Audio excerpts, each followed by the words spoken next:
dating STFAP na alam natin, di ba? So, yun ay nagsimula noong 1898 na nag-implement na from 14 to 40 pesos na naging 225 to 300. So, tapos, noong 2006 naman, naging from 300, nalipat siya sa 1,000 pesos. So, ang mangyayari noon dati, yung mga 2008 na estudyante, hindi naman nila alam na mayroon dating 300 na 300 lang pala yung tuition fee. So, okay lang sa kanilang magbayad ng 1,000. So, dati din ng 2006, nagkaroon ng from numerical scheme, naging alphabetical na. Ngayon ay STFAP, bracket A hanggang bracket E na siya. So, meron din E2, nagkaroon din tayo ng E2. At ngayon naman, nagkakaroon naman tayo ng, ngayon, nalaman naman ng estudyante na, dati may 300 lang pala, bakit may STFAP pa? Kaya naman pala dati na 300, dati nga, di ba, mga 40 or 70 lang yung tuition fee. So, madaming umayaw at nagque-question tungkol sa STFAP, lalo na yung itong mga kailangan para sa STFAP na madaming mga prosesong kailangan pagdaanan para lang makakuha ng mas mababang tuition. So, nagkaroon tayo ngayon ng STF para sa akin, para sa sakbayan at para sa akin. Hindi siya pro-student kasi mas nandun pa din yung pagiging socialized ng tuition fee na kung saan dapat ang socialized ay education. Ang mas pinapaganda nito ay ang education. Hindi dapat siya nagbabatay sa tuition fee dahil binigyan naman din tayo ng government. Bilang national university nga tayo, binibigyan tayo ng government dapat ng pambayad sa ating tuition fee. Ang dapat mas pinapa-improve natin ay hindi yung tuition fee, kundi yung quality ng education.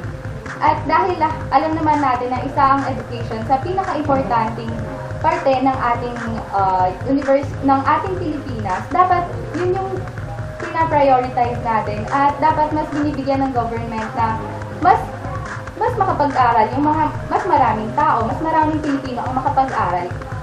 Kaya ang mas maayos ay hindi siya ang STS ay hindi siya pro-student at hindi siya pro para sa pagkakaroon ng National University dahil hindi dapat siya na-implement sa ating National University.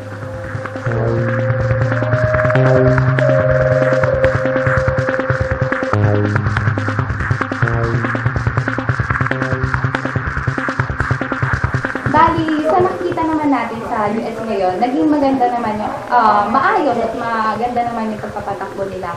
Active naman yung mga members nila at nakakapaggawa sila ng mga activities nila katulad yung mangyayaring at magaganap na UTLB Fed Fair next week. So, yon, nagkakaroon naman din sila ng regular meetings from the start hanggang ngayon at nagbibigay din naman sila ng mga CSLs para sa mga estudyante. So, ang nakikita ko lang na kulang ay napansin din ng mga estudyante during the CSL na pinababa lang ng USC yung mga information sa mga estudyante at hindi sila masyadong nakakakuha ng, hindi sila nakakapag-consult masyado dun sa mga estudyante. So, if ever may mga consultations man na nagaganap, hindi masyadong, hindi nakakakuha ng maayos or clear na sagot yung mga estudyante mula sa student council.